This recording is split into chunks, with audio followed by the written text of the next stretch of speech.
ചെങ്കടലിൽ നീ അന്നു പാത തെളിച്ചു, മരുവിൽ മക്കൾക്ക് മന്ന പൊഴിച്ചു.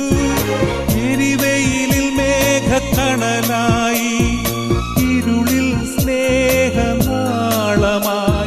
സീനായ് മാമലമുകളിൽ നീ നീതി പ്രമാണങ്ങൾ പകർന്നേകി.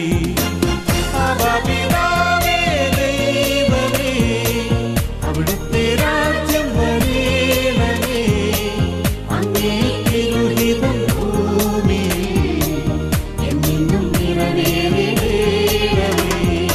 ഇസ്രായേലിൻ നാഥനായി